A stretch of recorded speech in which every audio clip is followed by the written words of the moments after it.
Hello, everyone, and welcome to this week's edition of Ask-Apogee-Live. I'm Rob, joined by... I'm Roger. Welcome.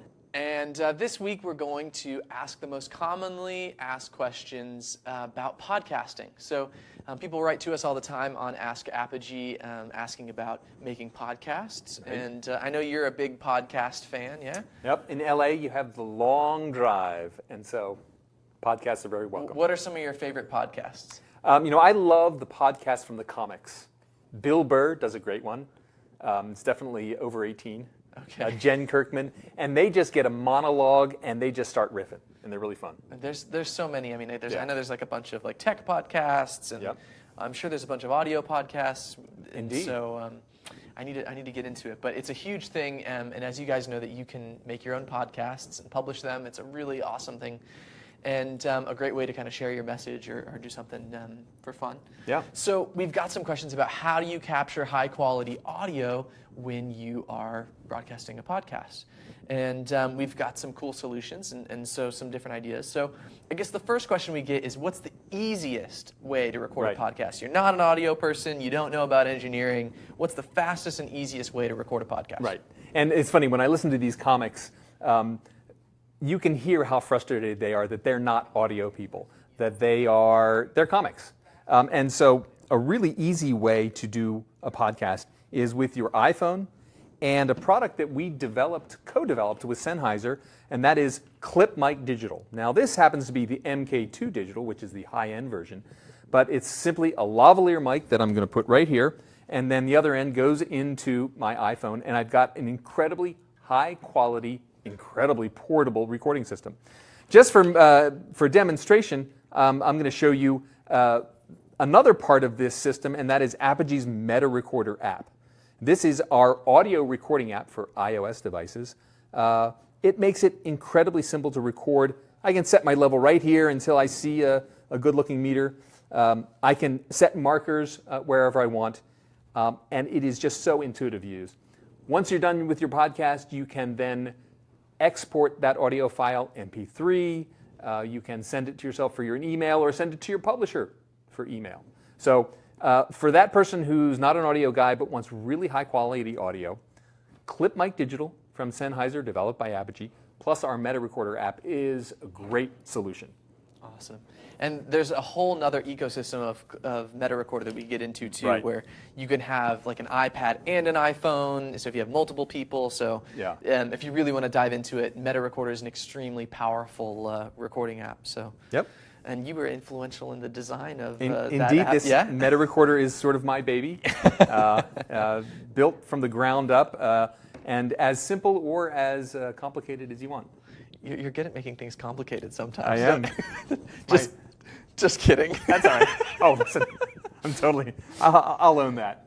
No, but the features are really awesome for entry-level users and for detailed pros that are using these on movie shoots. It's really cool. Yep. For me, kind of what's easiest is Apogee mic. Right. So we've got an Apogee mic right here, and you can plug this into iPhone, iPad, Mac, whatever you're using. It's super simple. You just turn the gain wheel on the side.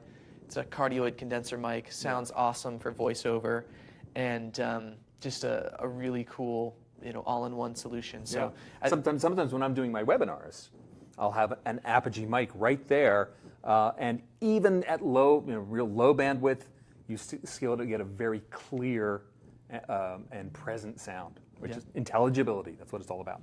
Yeah, and that's a whole other point. So aside from podcasts, things like webinars and anyone doing Business training and all of that sort of stuff, which is we a whole both do thing. a lot. Yeah. So Clip Mic, MKE2 Digital, and Mic 96K, probably the fastest, easy ways to get going. Get something done. Yeah. The next question that we have is, what's the easiest way to record an interview with two people? Right.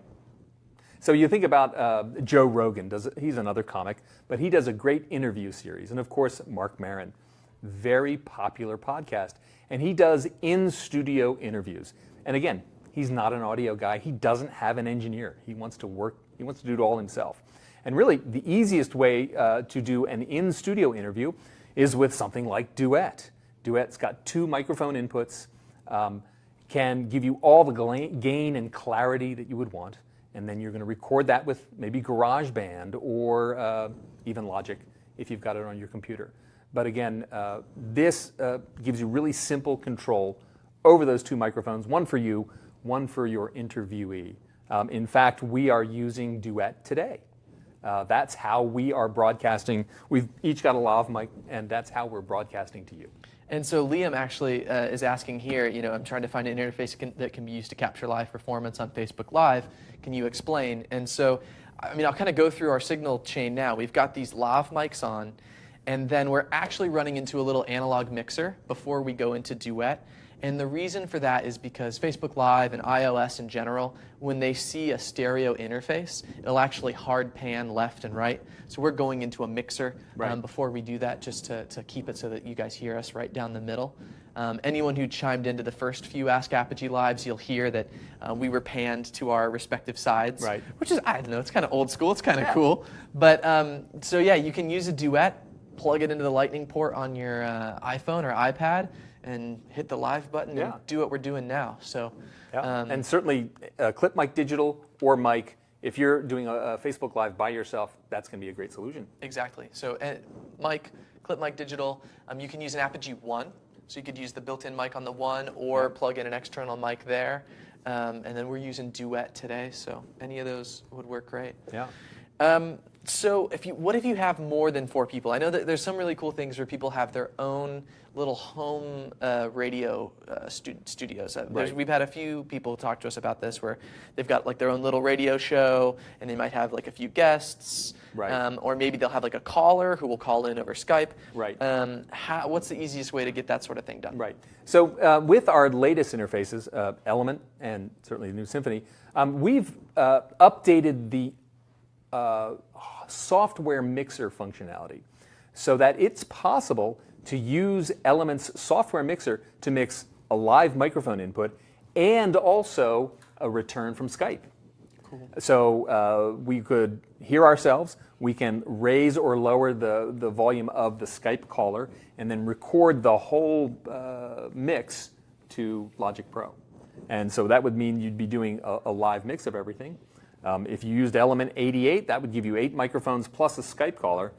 And if you're doing that, you're probably going to have an engineer around anyway to kind of manage all those signals. But it gives you very simple functionality on screen. Once you've got it set up, it's really easy to use.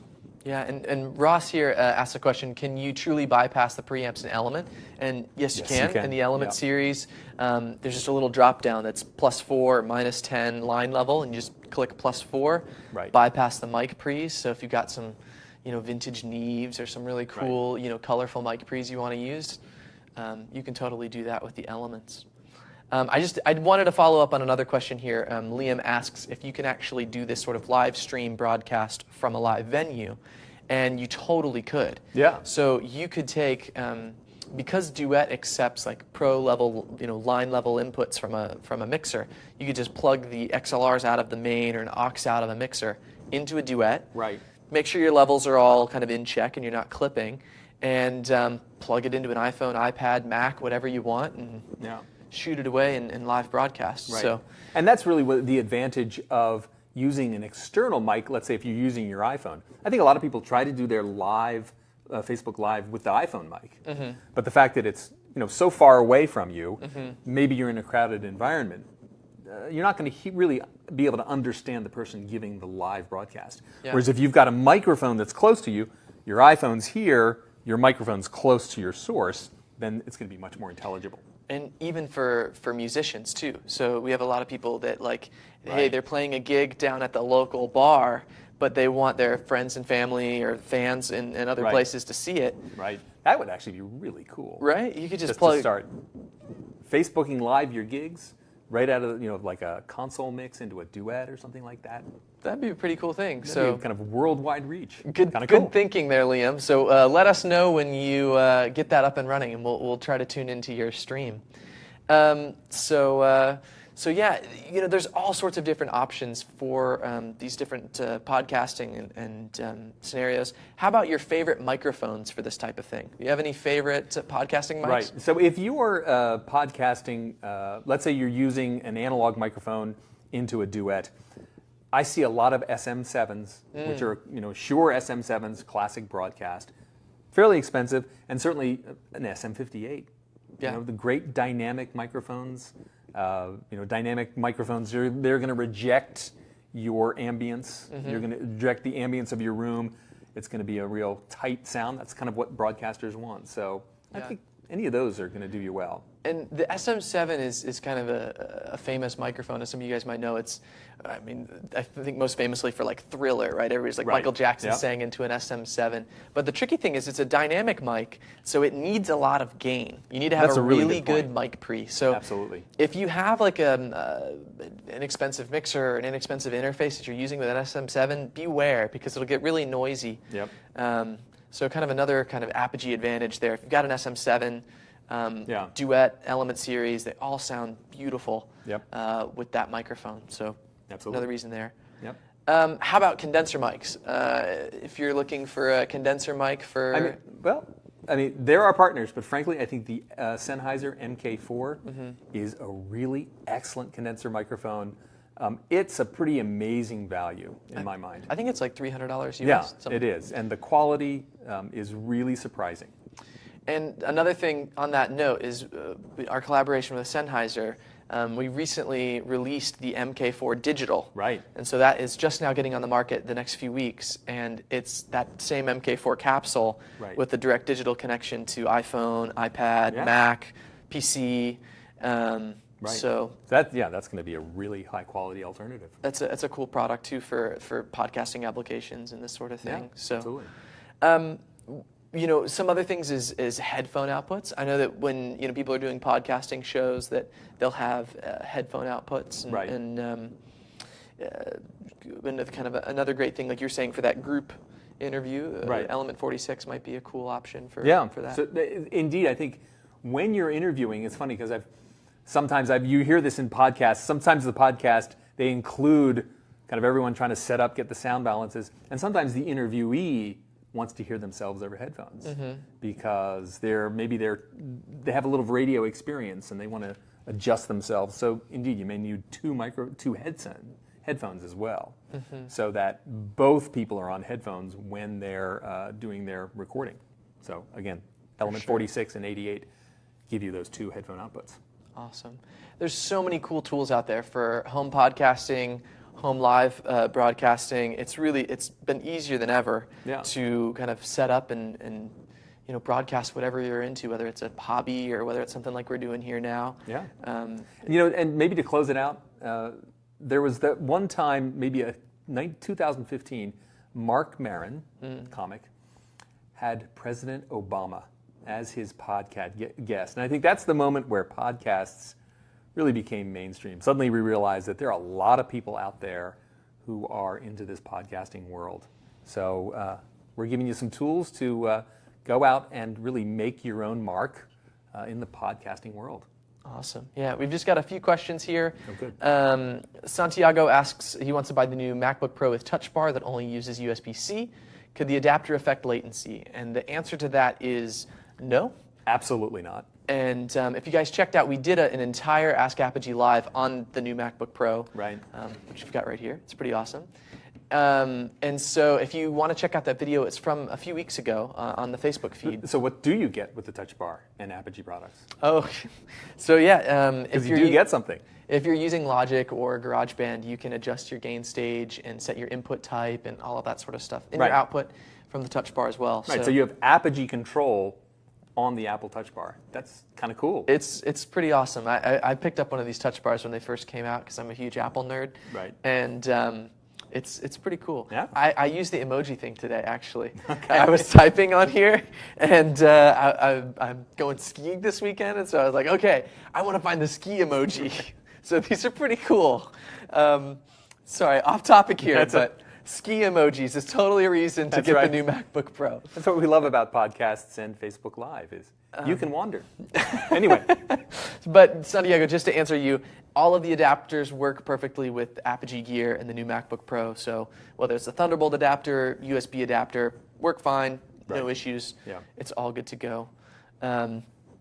So yeah, awesome. Thank you guys for all your questions. Yeah. Again, if you have more questions, you can head over to apogeedigital.com and hit the Ask Apogee button, or there's another one. If you're around this time of day, you can click on the Chat with an Apogee Expert button, and we'll chat with you instantly.